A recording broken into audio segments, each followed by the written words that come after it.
Ada satu kisah yang menurut saya tragis banget dari 1001 Malam.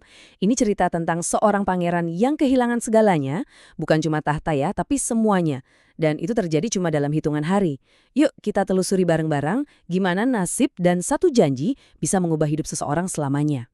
Jadi, gimana ceritanya seorang pangeran bisa sampai kehilangan sebelah matanya, kerajaannya, bahkan namanya sendiri? Semuanya berawal dari sesuatu yang kelihatannya sepele loh, sebuah kunjungan keluarga yang tampak biasa aja. Mari kita dengarkan kisahnya langsung dari sang pangeran.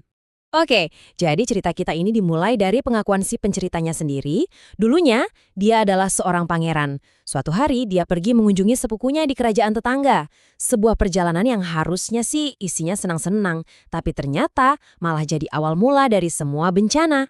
Nah, sebelum kita lanjut, kita kenalan dulu nih sama tokoh-tokoh utamanya. Karena nasib mereka ini saling terkait erat. Tentu ada si pangeran, narator kita, terus ada sepupunya yang penuh rahasia, ada wazir yang pendendam, dan terakhir ada si paman yang nantinya bakal ikut berduka. Disinilah semuanya mulai jadi aneh. Aneh banget malah. Sepupunya dengan nada yang sangat putus asa memaksa pangeran untuk bersumpah. Sumpah buta loh, sumpah untuk nggak bertanya apa-apa dan cuma nurut aja sama perintahnya. Dan janji inilah yang akhirnya menyegel takdir si pangeran.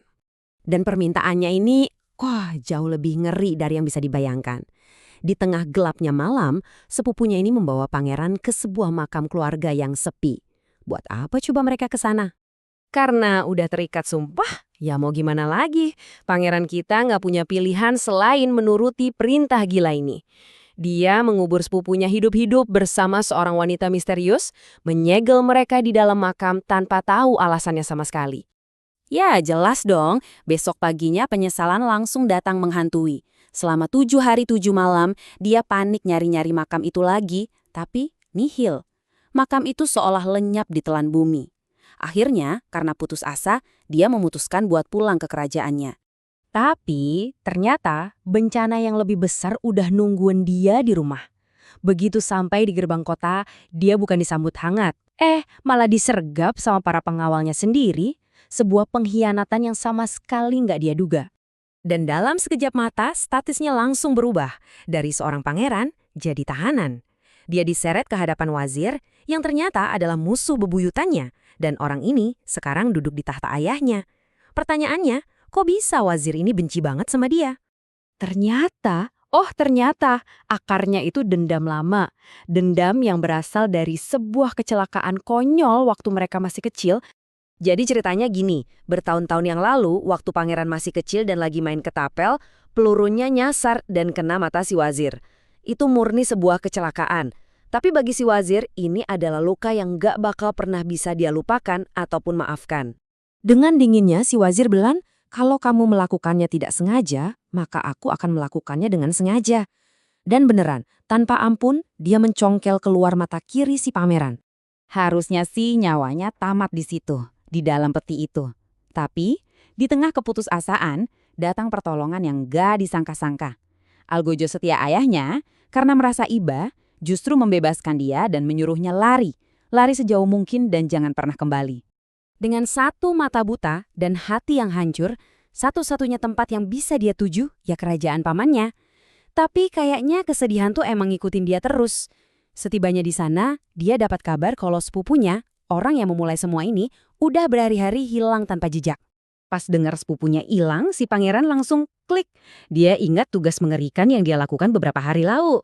Akhirnya dia ngaku dan bawa pamannya ke makam terkutuk itu. Mereka membukanya, dan apa yang mereka temukan di bawah sana, wah, itu lebih ngeri dari apapun yang udah dia alamin. Di dasar makam, di atas macam ranjang batu, terbaring 2 jasad yang hangus jadi arang. Itu adalah jasad sepupunya dan wanita misterius itu, terkunci dalam pelukan terakhir mereka, seolah-olah baru saja disambar api langsung dari langit. Dengan suara gemetar, si paman akhirnya ngungkapin rahasia paling tabu di keluarga mereka. Wanita itu ternyata adik kandung putranya sendiri. Mereka sengaja mengunci diri di sana untuk hidup dalam cinta terlarang, dan tampaknya hukuman dari langit telah dijatuhkan kepada mereka. Tapi, di tengah kengerian itu, cerita ini belum selesai. Tiba-tiba terdengar suara jenderang perang dari kejauhan. Ancaman baru sudah di depan mata. Dan benar aja, itu adalah pasukan sang wazir. Dendamnya itu belum kelar. Dia datang bukan cuma untuk menaklukkan kerajaan itu, tapi untuk mastiin si pangeran benar-benar musnah dari muka bumi. Satu-satunya cara buat selamat ya cuma satu, hapus identitas. Pangeran kita mencukur habis janggut dan alisnya, ganti pakaiannya dengan baju compang-camping, dan kabur dari kota sebagai seorang pengemis buta tanpa nama. Coba kita lihat lagi betapa cepat semuanya hancur. Cuma dalam waktu 10 hari, dia berubah dari seorang pangeran terhormat menjadi buronan buta. Kehidupan yang dibangun bertahun-tahun, lenyap cuma dalam sekejap. Dan ya, begitulah akhir dari kisahnya yang luar biasa tragis. Ini bikin kita mikir kan, apakah dia ini cuma korban takdir yang udah digariskan dan gak bisa dia hindari? Atau jangan-jangan semua ini sebetulnya adalah akibat dari pilihannya sendiri, yaitu pilihannya untuk menepati sebuah sumpah buta.